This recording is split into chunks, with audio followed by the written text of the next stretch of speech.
Ready হয়ে গেছি, এই হলো আমরা এবার বেরোই। কিসে মডেলিং রে ঠান্ডা বলো না চলে বলো। হ্যাঁ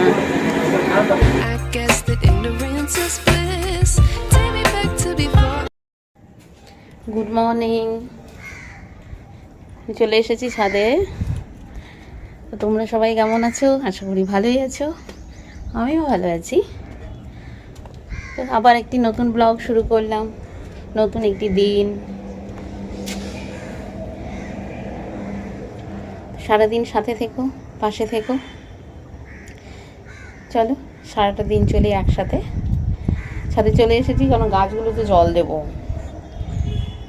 8টা বাজে, 8টা নয় 8:15 বাজে, তাও দিয়ে দেবো। রৌদ্র জল মানে অনেকটাই উঠে গেছে, রৌদ্র যথেষ্টই রোদ। তবু যাই হোক একটু দিয়ে দিই, নাহলে তো জল না পেলে আরও অবস্থা খারাপ। ওই দেখো মেট্রোর কাজ হচ্ছে, দেখতে পাচ্ছ তোমরা? ওই দেখো, যতদূর দেখানো যায় আমি দেখাচ্ছি, জানি না কতটা ক্যামেরা মোবাইলে আসছে।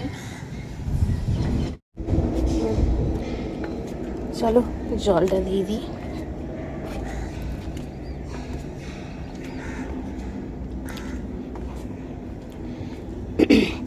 এত রৌদ্র হলে গাছগুলো কি করে বাঁচবে জানি না। দেখি মন্দিরটা একটু তুলে দিই, আজকে তো দিদি পুজো দিতে আসেনি।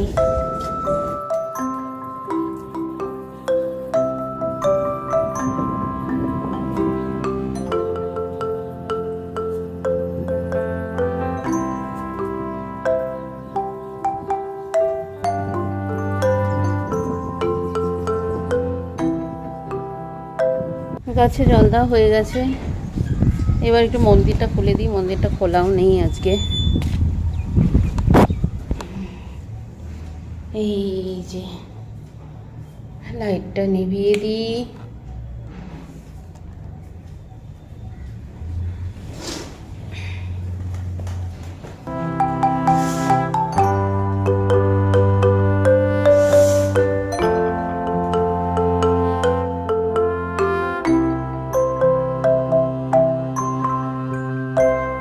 গাছে ফুলগুলো ফুটেছে, এগুলো অল্প কটাই আছে, তুলে রাখি, পরে এসে পুজো দিয়ে যাব।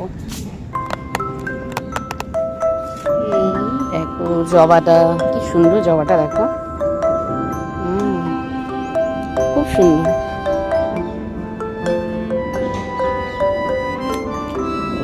তুললাম।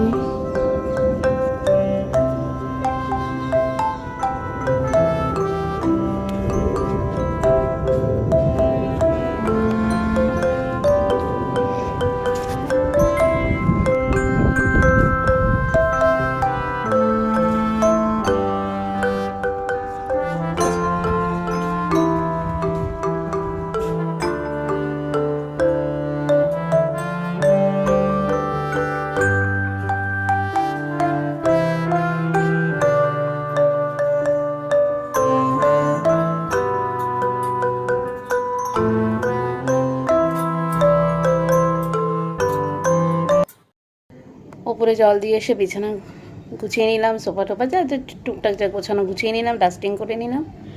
এবার চলে যাব সবজি কাটতে, যা রান্না করব। আজকে সকাল সকালই একটু ব্যস্ততা আছে, কারণ আজকে একটা অন্যরকম প্রোগ্রাম আছে। হয়তো বিকেলের দিকে এক জায়গায় যাব মানে আমার এক দিদির বাড়িতে যাব, সেরকমই একটা প্রোগ্রাম আছে এখন পর্যন্ত, ঠিক আছে। তো সেই জন্য ওখানে যাব। তো তার জন্য যতটা তাড়াতাড়ি সম্ভব কাজটা এগিয়ে নেওয়া আর কি। আর তার আগে হয়তো একটু বাজারেও যেতে হবে, সেই জন্য যদি দেরি করলে হবে না। সকাল সকাল চলে যাচ্ছি রান্নাঘরে। সবজিও কাটা নেই, মাছটা রান্না করা আছে, কিন্তু বাকি কিছু আমাদের যেমন অনেক সময় থাকে, আগের দিনেরটা পরের দিন থাকে, আজকে আর তেমন কিছু নেই, করতে হবে। আর ঘর দোর আপাতত আর কিছু ঝাড়া পোছা করবো না, যে করা সে এসে করবে, ওর আজকে একটু লেট হবে। তো আমি আর কথা বাড়াই না, চলে যাই রান্নাঘরে।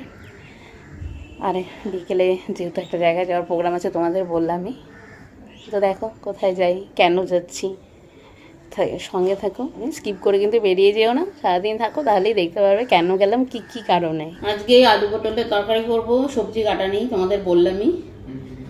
তো এই সবজিটা কেটে নিচ্ছি। তো এই সবজি নিয়ে বসেছি, এখানে পাট শাক রয়েছে, এটা হবে। আর এই পটলগুলো কেটে নিই ঝটপট করে, আলু পটল কেটে নিচ্ছি। গরমের মধ্যে আর কি রান্না বান্না হবে, তো গরম। অনেক সময় কেটে রাখি আগের দিন সবজি, আজকে কাটা নেই, তো যাই হোক ঝটপট কেটে ঝটপট রান্নাঘর থেকে বেরিয়ে আসলেই সব থেকে ভালো গরমের মধ্যে।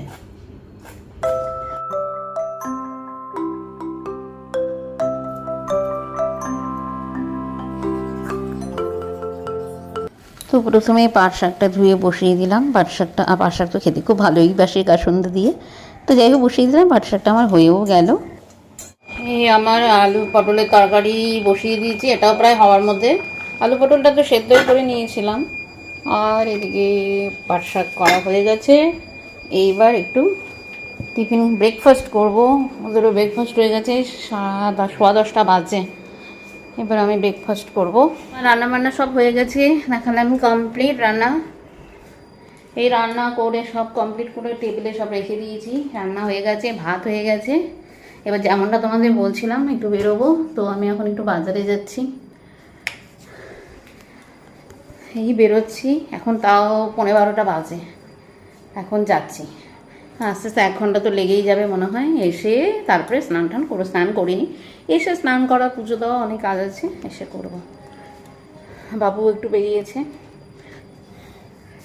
আসলাম।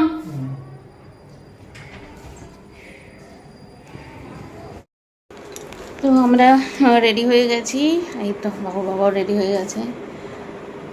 তো এখনও 4:30 বাজে, 4:30 না 4:35 বেজে গেছে। তো চলো আমরা এবার বেরোই। ও বেলাতেই বলেছিলাম যে বিকেলের দিকে একটু বেরোবো, তাই তো রেডি হয়ে গেছি। একটু জলের বোতল নিতে হবে। এগুলো ভেজা নেই তো সোফার উপরে রাখা, যে বলছি জামা কাপড়গুলো ভেজা নেই তো সোফার উপরে রাখা, যে বোতল, জলের বোতল বড় না ছোট?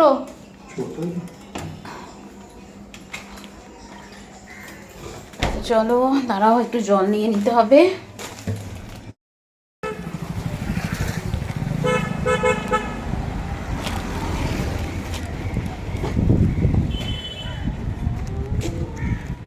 এই আমরা বেরিয়ে গেছি 3 জনে।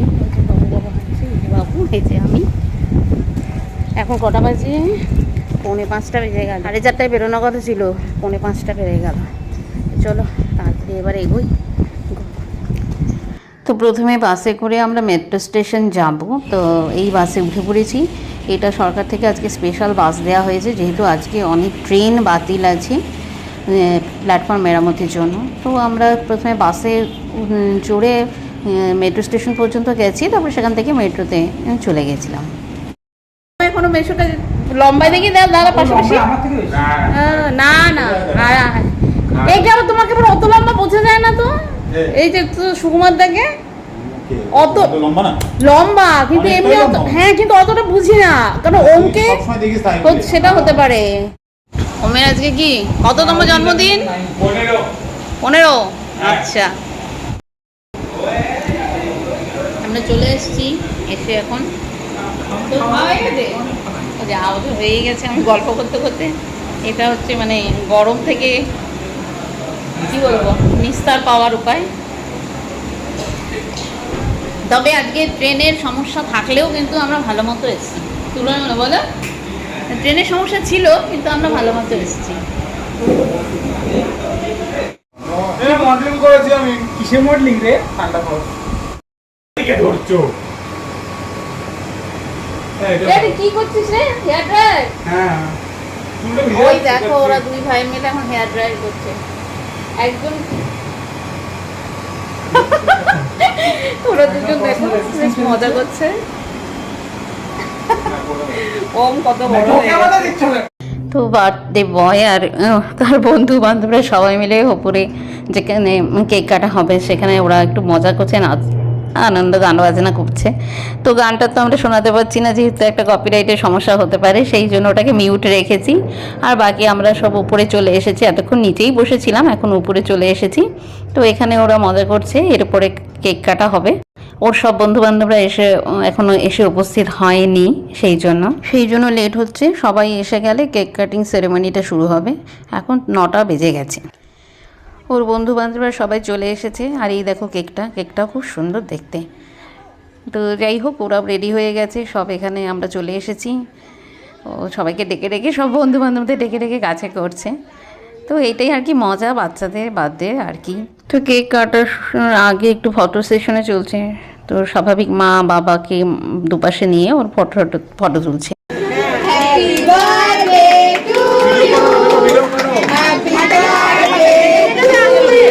কিছু হবে না।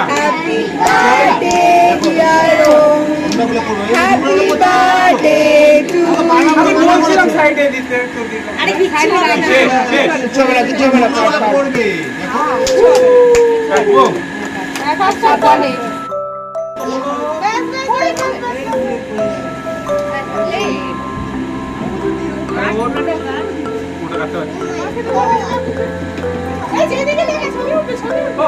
ওকে একটু খাও।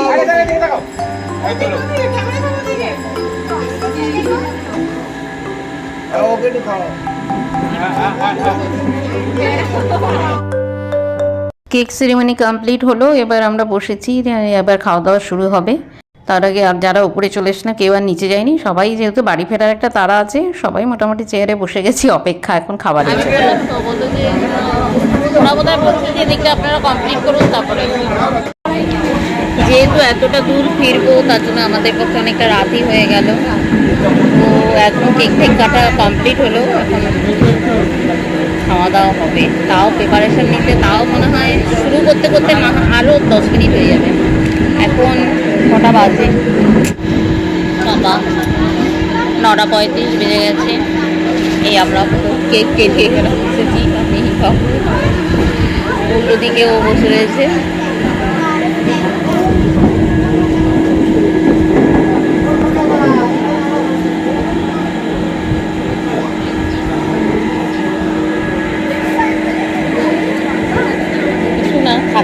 থাকতে পারলে অতটা চিন্তা ছিল না, যদি থাকতাম খাওয়া দাওয়া করে থেকে যেতাম, ঠিক আছে, একটু রাত হলে অসুবিধা নেই, কিন্তু যেহেতু যেতে হবে এতটা দূর, সেটা একটা চিন্তা। ওদের অনেকটা রাতই হয়ে গেল কেক কাটতে। আসলে বাচ্চাগুলো সব পড়াশোনা করে আসলো, বাচ্চাদেরই তো অনুষ্ঠান, আসলে আমরা তো উপলক্ষ মাত্র, দেখা সাক্ষাৎ হবে বলেই আসা, অ্যাকচুয়ালি তো বাচ্চাদের অনুষ্ঠান। স্বাভাবিক সবগুলো বাচ্চা একখানে হলো, পাড়ার বন্ধু বান্ধব সহ তারপরে কেক কাটানো হলো। ঠিক আছে, ছোলে ভটুরে ওরকম হবে না, সেই আমাদের হ্যাঁ শুরু হলো এটা দিয়ে নাকি খাওয়াটা শুরু হলো। তো ফার্স্ট ব্যাচ শুরু হয়ে গেছে, একটার পর একটা খাবার আসছে। মেনুতে অনেক কিছুই ছিল, সত্যি খুব টেস্টিও হয়েছে রান্নাগুলো। প্রথমেই তো ওই রাধাবল্লভী ছিল, তারপরে এগ ডেভিল ছিল, fried rice, mixed fried rice, chicken কষা, তারপরে চাটনি, পাঁপড়, তারপরে মিষ্টি ছিল, আইসক্রিম ছিল। সবটা তো ক্যামেরা করতে পারিনি, এক হাতে মোবাইল নিয়ে আর কীভাবেই বা করবো। তবে যাই হোক, খাওয়া দাওয়া খুব ভালো হয়েছে, খাওয়া দাওয়া খুব টেস্টিও ছিল খাবারগুলো, আর খুব আনন্দও করলাম, যেটা হয় নিজেদের ভাই বোন আত্মীয় স্বজনদের সাথে সময় কাটাতে কার না ভালো লাগে, তাই না? তো স্বাভাবিকভাবেই দিদি বাড়িতে গেলাম, সবার সাথে দেখা হলো, ভালোই লাগলো। তো যাই হোক, খাওয়া দাওয়া করে আমরা যথারীতি আবার রিটার্ন শুরু করে দিয়েছি। তো আমরা তো এখন আর ট্রেন বা বাসের কোনো প্রশ্নই নেই, তাই আমরা ওলা করে নিয়েছিলাম। তো যথারীতি অনেকটা মাঝ রাস্তা পর্যন্ত চলেও এসেছি, এখন মোটামুটি 11টা বেজে গেছে। কম করে আরও আধা ঘন্টার সময় লাগবে বুঝতে পারছি, তবে দেখতে দেখতে আসছি, ভালোই লাগছিল। আসলে কলকাতা, রাতের কলকাতা কিন্তু আরও সুন্দরী, এটা সত্যি খুবই ভালো লাগে। দিনের বেলা হয়তো অনেক যানজট থাকে, অতটা বোঝা যায় না, কিন্তু রাত্রির কলকাতা সত্যি মহানগরী এমনি নয়, খুবই সুন্দর। তোমাদের সাথে যতটা পারলাম শেয়ার করলাম, হয়তো সবটা গাড়ি চলতে চলতে সবটা শেয়ার করাও যায় না, একদিকে ক্যামেরা ধরতে ধরতে আরেকটি যে সাইড পার হয়ে চলে যায়। তাও তো আমি পিছনে বসেছি, পরে বাবুকে বললাম যে নে তুই সামনে বসে ক্যামেরাটা কর, তো ওই এটা করেছে। মনে মনে ভাবছি যে একদিন রাতে ওলা বুক করে পুরো কলকাতাটা ঘুরলে মন্দ হয় না। কিন্তু আমরা এখনই ফিরলাম, এখন 11:15 বাজে। শেষমেশ আমরা কি ওলাতেই এলাম আর কি, কারণ ট্রেনে তো আসা সম্ভব ছিল না, শিয়ালদা পর্যন্ত যেতেই পারতাম, কিন্তু তারপরে তো আসাটা অনিশ্চিত ছিল। তো যাই হোক, ওলাও খুব একটা কস্টলি হয়নি তুলনামূলকভাবে, পাওয়া গেছে। আর কত আধা ঘন্টা লাগলো না, আধা ঘন্টার মধ্যে ফিরে আসলাম। তো যাই হোক, এখন আর বুঝতেই পারছো অনেক রাত হয়ে গেছে, তো ব্লগটা আমি এখানেই এখন শেষ করছি। যদি তোমাদের ভালো লেগে থাকে তাহলে অবশ্যই লাইক করে দিও ভিডিওটাকে, আর সাবস্ক্রাইব করে দিও চ্যানেলটাকে, কমেন্ট করে জানিও কেমন লাগলো, ঠিক আছে? আর লাইকটা করো, তোমরা ভিডিও অনেকেই দেখছো কিন্তু লাইক করছো না। একটা লাইক কিন্তু আমাদের কন্টেন্ট ক্রিয়েটারদের জন্য খুব খুব খুব ইম্পর্ট্যান্ট। একটা লাইক হলে আমাদের রিচটা অনেক বেশি হয় আর কি, ঠিক আছে? তো সেই জন্য বলছি যে মানে দেখছো ভিডিওটা তো একটু লাইক করে দিও। আর রাখি তাহলে, দেখা হবে আরেকটি নতুন ইন্টারেস্টিং ব্লগে। ততক্ষণের জন্য গুড নাইট।